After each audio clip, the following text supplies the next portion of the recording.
Lorde released Royals in 2013, and the song had a simple central message. The crazy wealth depicted in popular music doesn't represent the people who listen to it. Normal people, people with low to average incomes who have never seen a bottle of Grey Goose, or who don't even know what a Maybach is. But every song's like gold teeth, Grey Goose dripping in the bathroom, bloodstains, ball gowns, trash in the hotel room. She's telling us that a lot of pop music is the same, a constant stream of depictions of wealth. And she's saying that it doesn't resonate with her and her friends, and you know what? I agree. But what Lorde sang then hasn't been paid enough attention to, and nothing in pop music has really changed. I recently did a study of topics in popular rap songs, linked at the end of the video, and mentions of money and expensive cars are actually on the rise. Apparently most pop stars don't care that a teenager from New Zealand wanted real, relatable songs. Royals in fact was a direct response to wealth depictions in hip-hop music, particularly Jay-Z and Kanye West's Watch the Throne, an album that music reviewer Tyler Fisher describes as being about their, quote, larger-than-life egos, and that constantly referenced an almost alien lifestyle. On No Church in the Wild, Kanye raps, "Coke on a black skin made a stripe like a zebra. I call that jungle fever." And Jay-Z says on Gotta Have It, "I wish I could give you this feeling. I'm planking on a million. I'm riding through your hood. You can bank, I ain't got no ceiling." Referring to that and similar albums, Lorde says, "What really got me is this ridiculous, unrelatable, unattainable opulence that runs throughout. Lana Del Rey is always singing about being in the Hamptons or driving her Bugatti Veyron or whatever, and at the time, me and my friends were at some house party worrying how to get home because we couldn't afford a cab. This is our reality." The Lana Del Rey song she's talking about is National Anthem from the 2012 album Born to Die, and the line is this: "I'm your national anthem, God, you're so handsome. Take me to the Hamptons, Bugatti Veyron."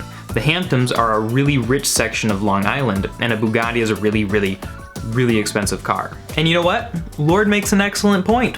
What is supposed to be so appealing about listening to rich people sing about how rich they are? An easy guess might be that it helps people to imagine themselves in the same scenario and thus escape from their own problems for a while. But I'll make the firm assertion that serious escapism is unhealthy and only leads to unhappiness in your real, actual life. The healthy thing is to understand our own situations and to be able to work within them, to acknowledge reality and to find the joy within our reach. Getting lost in pretending to have a lot of money for a 3-minute and 30-second music video is a foolish waste of time. If you don't agree, you might as well stop watching and go listen to Motorsport by Migos, Nicki Minaj, and Cardi B. I've linked it below. Motorsport, put that thing in sports. The promise of escapism does little for Lorde. In an interview she says, "When I wrote Royals, I was listening to a lot of rap, but also a lot of Lana Del Rey, because she's obviously really hip-hop influenced. But all those references to expensive alcohol, beautiful clothes, and beautiful cars, I was thinking, this is so opulent, but it's also bullshit." That's the thing I love about Lorde. She steps into a system most of us don't question, and from her perspective as a pop star herself, she just says it like it is. Poor people watching videos about rich people flashing their wealth is bullshit. Escapism doesn't do anything except for lock people into where they are. It doesn't empower, it doesn't inspire, it only distracts for a moment, and then you're back to your comparably sucky life. And now in 2019, we have Ariana Grande singing, Whoever said money can solve your problems must not have had enough money to solve them. "Screw you, poor people who buy my album." Scott Timberg in a 2018 Vox article tackles the topic of popular music not adequately representing its listeners after the 2008 Great Recession.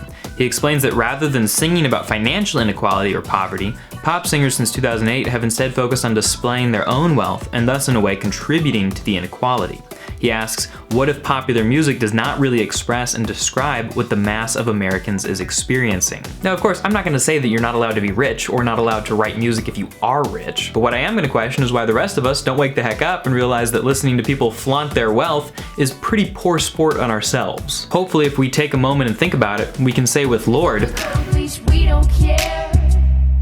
We aren't caught up in your love affair. while songs like Taste by Tyga, That's What I Like by Bruno Mars, Stir Fry by Migos, Bodak Yellow by Cardi B, Rake It Up by Yo Gotti, or High Hopes by Panic at the Disco all flaunt the success or wealth of their singers, what Royals does so eloquently is say, no thanks, that's not really me, and I don't want to waste my time pretending like it is. Here's the main point, guys. If Royals resonates with you, it's probably because, like me, you feel disenfranchised by pop music, which has recently been ignoring or actively crapping on the lower and middle classes. I turn on the top 40 radio station and 90% of the time I don't hear anything that's relevant to me. It's all for promiscuous single people, clubbers, people who are constantly experiencing heartbreak, or people who are very, very, very wealthy. And why would I listen to that? Royals, in a relatable and common sense way, says, yes, it's okay to feel disenfranchised by popular music because most of us are disenfranchised by popular music. Thus, as long as Royals' message is ignored,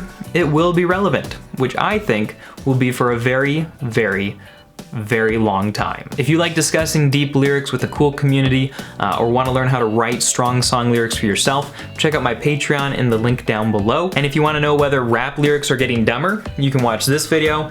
And if you want to see more explanations of Lorde songs, you can watch this video. Thanks for watching. I'll talk to you next time.